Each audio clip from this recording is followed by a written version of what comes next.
Hello everyone, good morning. Welcome back to my channel. আশা করি তোমরা সবাই ভালো আছো, আমরাও বেশ ভালো আছি। তো এখন থেকেই ব্লগটা স্টার্ট করছি। এখন বাজে সকাল 9টা। তো যে পাপোশগুলো বলেছিলাম না তোমাদেরকে, যে পাপোশগুলো রবিবার দিন আমি কাচবই, আর যাই কাজ হোক আর না হোক, কারণ পাপোশে কিন্তু অনেক পরিমাণে নেগেটিভিটি থাকে। ধরো আমাদের বাড়িতে 5টা মানুষ আসছে, তো এবার সেই 5টা মানুষ তারা পাপোশের ওপর পা দিচ্ছে, আসছে। এবার কে কি মন মানসিকতা নিয়ে আসে, যদিও সেটা পজিটিভিটি নিই, কিন্তু 5টা মানুষ যেহেতু আসছে, তাদের পায়ের যে স্পর্শটা ঠেকছে। এবার তারা বাইরে থেকে আসছে, ধরো বাইরে থেকে আসার পর এই যে শুধু বাইরে না, আমার বাড়ির ফ্যামিলি মেম্বার্সরাও যখন বাইরে যাচ্ছে, তখন কিন্তু তারা কিন্তু বাইরে থেকেই আসছে। তো এর ফলে কিন্তু পাপোশে প্রচুর নেগেটিভিটি ক্রিয়েট করে, ঠিক আছে। মানে নোংরা পাপোশে পা দিতেই নেই বলা চলে। তো সবার পক্ষে তো আর সপ্তাহে 2 দিন করে কেচে দেওয়া পসিবল নয়, সেই জন্য রবিবারটা আমি চেষ্টা করি যে পাপোশটা ধুয়ে দেওয়ার। তো পাপোশটা ধুয়ে সকাল সকাল ভিজিয়ে দিয়ে সকাল সকাল কেচে দিলে না, এখন তো শীতের রোদ না, এখন তো আর সেই টানা রোদটা পাওয়া যায় না। কোনো দিন হালকা রোদ হয়, কোনো দিন খুব বেশি রোদ হয়। ওই জন্য সকাল সকাল রোদে দিয়ে দিলে মোটামুটি 1:30-2টার মধ্যে পাপোশটা শুকিয়ে যায়। তো এই ছাদে মেলে দিতে আসলাম আমি। আর ছাদে কিছু ফুল বাগান হয়েছে, ফুল গাছগুলোও দেখছি যে কী কী ফুল ফুটেছে। শীতকালে ফুল একটু কমই ফোটে, জবা ফুল আর একটা গোলাপি রঙের 5টা পাপড়ির জবা হয়, সেটাও দেখছি একটু কমই ফুটছে। যে জামা কাপড়গুলো শুকিয়ে যাচ্ছে, ছেলের স্কুল ড্রেসটা কেচে দিয়েছি, জামাটা শুকিয়ে গেছে, বাট প্যান্টটা শুকায়নি। তুলে নিলাম। একবার করে ছাদে যাই, তোলাপাড়া করতে এই এক বড় কাজ আমাদের। দেখো পাপোশগুলো মোটামুটি শুকিয়ে গেছে। আর একবার আমি এসেছি ছাদে, একটু উল্টে পাল্টে দিয়ে আবার কিন্তু যাব। আমার রাস্তার ওপরেই বাড়ি, তোমরা নিশ্চয়ই দেখতে পাচ্ছ, সামনে একটা পুকুর আছে, খুব সুন্দর সিনারি। একদিন মানে ছাদে কিছু আর কি আমার মার্বেল টাইলসগুলো পড়ে আছে, সেগুলো একটু স্কিপ করে যেও। এখনো পর্যন্ত ছাদের ওইগুলো পড়ে আছে, তো একটু সাইড করে সরাবো, তো সেটা আর সময় হয়ে উঠছে না। আর এই যে আমার ছোট্ট পড়া কিউট পড়া একটা জবা ফুল, কিউট গাছে কিউট ফুল, মানে ছোট্ট ছোট্ট গাছে ছোট্ট ছোট্ট জবা, খুব একটা বড় সাইজে কিন্তু হয়নি, দেখো। আর এই গাছটার নামটা না আমি সঠিকটা জানি না, এই ফুলটার নামও সঠিক জানি না। কেউ জেনে থাকলে আমাকে প্লিজ জানিও। আমি বলতে পারছি না এই গাছটার কি নাম, হয়তো এই মুহূর্তে মনেও পড়ছে না।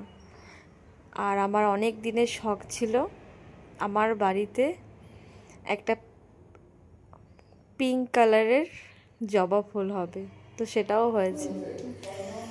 তো যাই হোক, একদম টান টান করে সন্ধেবেলায় ব্লগে চলে গেলাম। সারাদিনে রান্না খাওয়া আর কিছু দেখানো হয়নি। সন্ধেবেলায় নিচে নেমে হয়তো আমি চা করব বা কিছু একটা করতে আসলাম হয়তো। এই সবজিগুলো বার করে রেখেছি, কারণ আমি নেক্সট মর্নিংয়ের জন্য কিন্তু আমি তরকারি কেটেই রাখি, তরকারি না সবজিপাতি কেটে রাখি, যাতে আমার সকালবেলায় ঝপাঝপ কর্নেলার থেকে ফ্রিজ থেকে বার করবো আর রান্নাগুলো হয়ে যায়। সকালবেলাকার একরকম হয়, দুপুরের একরকম হয়, সবটা সেরে তো আমাকে অফিস যেতে হয়। এটা রাতের ময়দা মাখছি, সেরকম কিছু হবে না। 2-4টে রুটি পরোটা করা হবে, মানে দাদাভাই মুড়ি খাবে মাংস দিয়ে। আর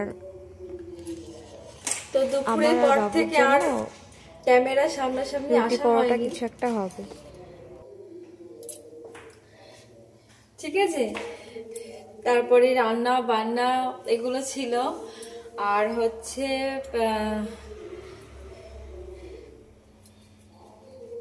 কিচেন ক্লিন করার ব্যাপার ছিল। তারপরে ঘুম তো হলোই না সারা দুপুর, কিছু ভিডিও এডিটিং এর ব্যাপার ছিল। মানে ভিডিও এডিটিং এর জন্য যে ঘুমায়নি এমনটাও নয়, মানে বাবু আর কি বলছে, মা আজকে আমি ঘুমাবো না, আজকে বিকালবেলা আমাকে সাইকেল চড়াতে নিয়ে যেতে হবে, ঠিক আছে। এইবারে তখন অলরেডি আমি তখন কিচেনে কাজ শেষ করে গেলাম, তখন কটা বাজে, তখন বাজে হচ্ছে 3:30। এবার 3:30টার সময় শুয়ে আর কখন উঠে আর ওকে সাইকেল চালাতে নিয়ে যাবো বলো, তোমরা বলো। এবার ওই জন্য ও ঘুমালো না, আমারও তো ঘুম হলো না। তো 4:30টার সময় কিন্তু ওকে ইয়ে করতে গেলাম। বাবু চিমনির সুইচটা দিয়ে তো বাবা। হ্যাঁ হ্যাঁ, চিমনির সুইচটা দিয়ে দাও।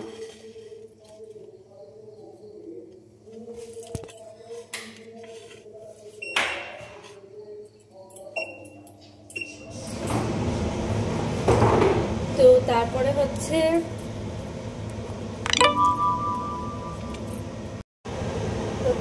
সাইকেল চালাতে নিয়ে যাওয়া হলো। সাইকেল চালিয়ে বাড়ি আসলাম সন্ধ্যেবেলায়।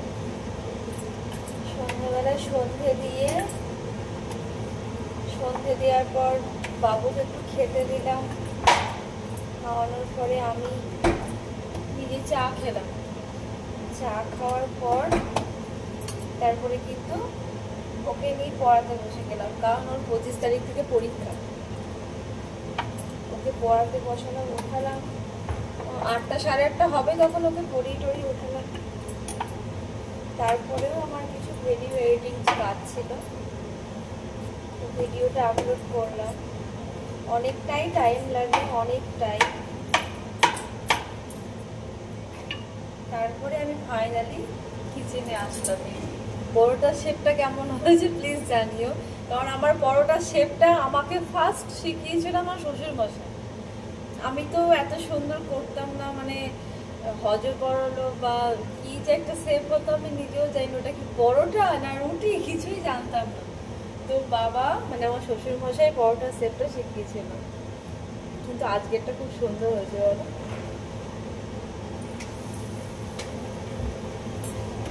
এটা মনে থাকবে যে শ্বশুর মশাইয়ের হাতে পরোটা শেপটা বানিয়েছেন।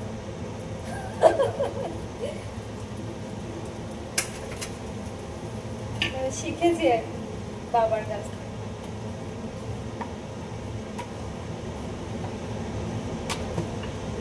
হাসলে জানো তো, যদি কোনো মানুষ 5 মিনিট হাসে তাহলে সেই মানুষটার অনেক রকমের রোগ চলে যায়। চেষ্টা করবে সারাদিনে যে কোনো কারণে বা বাড়িতে কেউ হাসানোর মতো নাও থাকবে, তুমি একটা হাসির ভিডিও দেখলে, ভিডিও দেখে কিন্তু তুমি হাসলে অনেক ভালো, মন ভালো থাকবে, স্কিনে গ্লেজ আসবে, অনেক ভালো।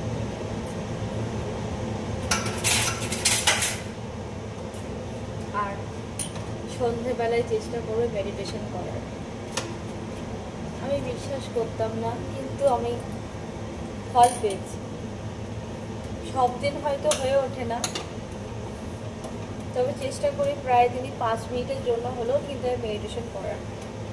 ঠিক আছে, তো এখানে দেখো পরোটাটা হচ্ছে।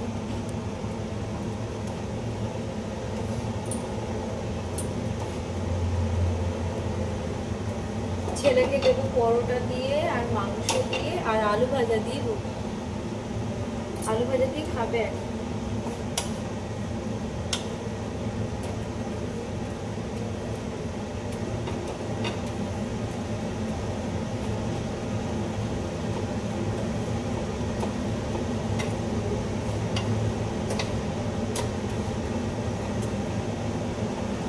আমরা এখন কদিন ধরে 8:30 থেকে 9টার মধ্যে ডিনার কমপ্লিট করি, কিন্তু আজকের রুটিনটা একটু গোলমাল হয়ে গেল, জানি না কেন।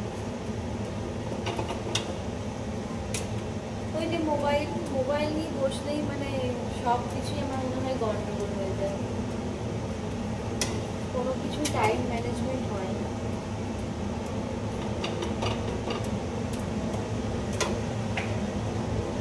তোমাদেরকে বলছিলাম না যে আমি পরোটার মতো করে শেপ দিয়ে আমি রুটিটাকে মানে এটা সেকে বাটার লাগাই, তো আমি সেটা একবার শেয়ার করছি তোমাদের কাছে। ঠিক আছে, এই দেখো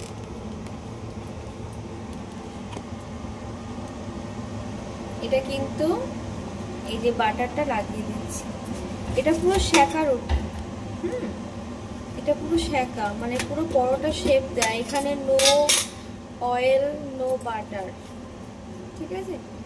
শুধুমাত্র সেকে আমি কিন্তু এই যে বাটার লাগাচ্ছি। তো বুঝে নিলে এভাবে একবার খেয়ে দেবো। এটা হটপটে রেখে দেবো সেকে, তারপরে বাটার লাগিয়ে আবার কিন্তু হটপটে রেখে দেবো। কতটা সফট হয় নিজেরা খেয়ে দেখে আমাকে কমেন্ট করে জানাও।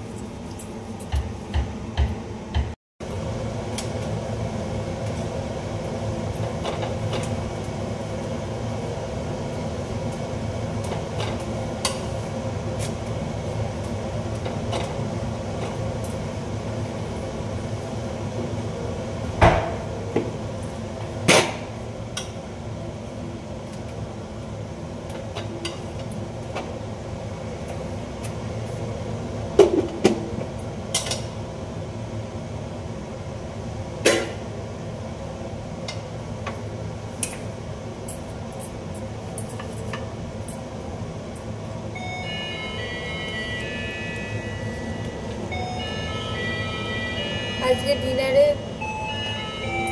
মাংস ছিল দুপুরবেলাতে। বাবু আর ওর বাবা হচ্ছে মাংস দিয়ে, বাবা হচ্ছে মুড়ি খাবে, ঠিক আছে? আর বাবু হচ্ছে পরোটা দিয়ে মাংস খাবে, আমি দুধ রুটি খাবো। আমি দুধ রুটি খাবো।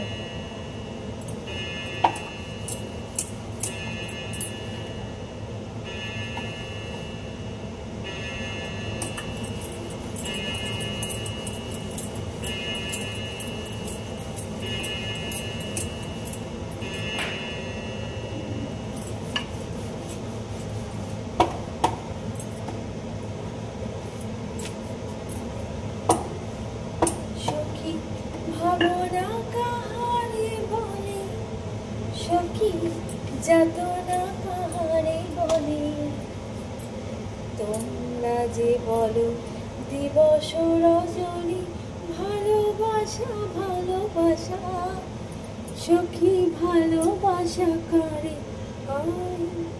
সে কি বলি যাতনা ভয়, সে কি বলি চোখের জল, সে কি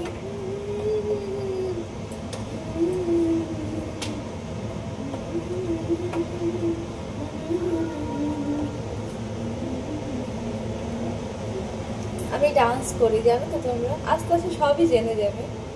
আমি সেই 5 বছর বয়স থেকে নাচ করি এখনো পর্যন্ত।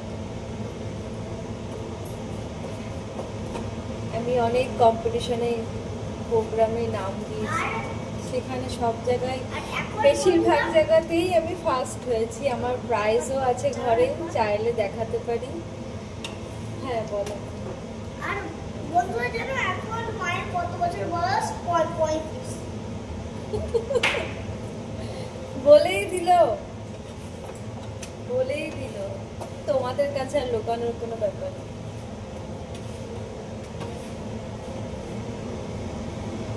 নাচের ক্লাস করিয়েছি অনেকদিন। এখন এই জবটা পাওয়ার পর থেকে আর ভালো লাগে না, আর কত দিকে টাইম দেব।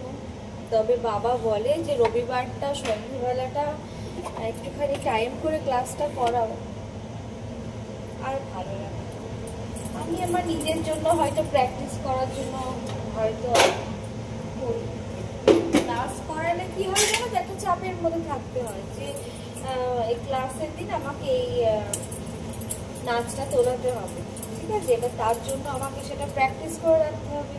সেই প্র্যাকটিস করার সময় যদি আমার না হয়, যদি সেই সময়টা না দিতে পারি, সেই জন্য আমার পাশের বাড়ি দুটো বাচ্চা আছে, ওদেরকে বলি তোরা রবিবার করে আসবি, সন্ধ্যেবেলায় এসে তোরাও করবি এক্সারসাইজ, আমিও করবো এক্সারসাইজ, আমারও হয়ে যাবে তোদেরও হয়ে যাবে, প্লাস আমার সাথে আমার ছেলেও করে।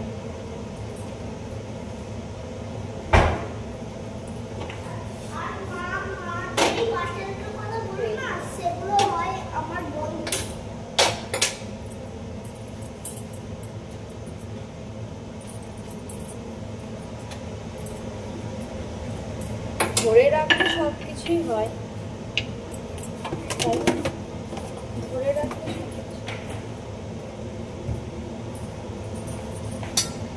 ধরে রাখতে চাই, জানো তো, ভালো লাগে না।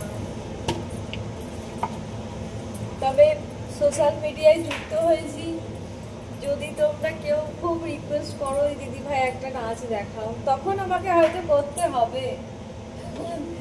তার আগে আমি এখন আর করছি না। তবে আমি যখন ট্রেনিংয়ে ছিলাম, ট্রেনিং লাইফ অনেক প্রোগ্রাম হতো। আজ এই সিস্টারের ফেয়ারওয়েল, আজ ওনার ফেয়ারওয়েল, এবার ফেয়ারওয়েল উপলক্ষে প্রোগ্রাম লেগেই থাকতো, ঠিক আছে। এবার সেই জন্য কিন্তু আমি নাচটা তুলে রাখতাম, নাচটা করতাম। এখনও অফিসের প্রোগ্রামে অনেক প্রোগ্রাম হয়, দুর্গা পুজোর প্রোগ্রাম হয়, সরস্বতী পুজোর প্রোগ্রাম হয়, সেখানেও করি। কিন্তু কন্টিনিউ যে সপ্তাহে করতে হয় সেটা নয়, তুলে রাখি, সেখান থেকে করি, এটি করছি।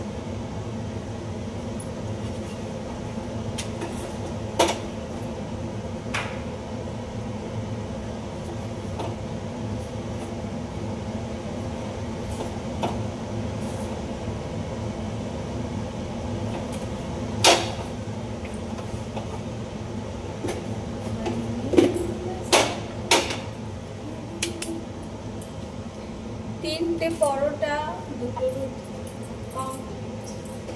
এবার যে খাবে খাও, না খাবে না খাও, আমি খেয়ে শুধু চলে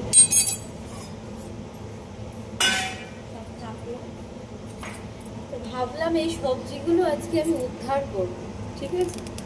উদ্ধার করা বলতে কাটাকুটি কিছু করবো, তো কিছুই হলো না। দেখি এখন যদি কাটতে পারি কাটবো।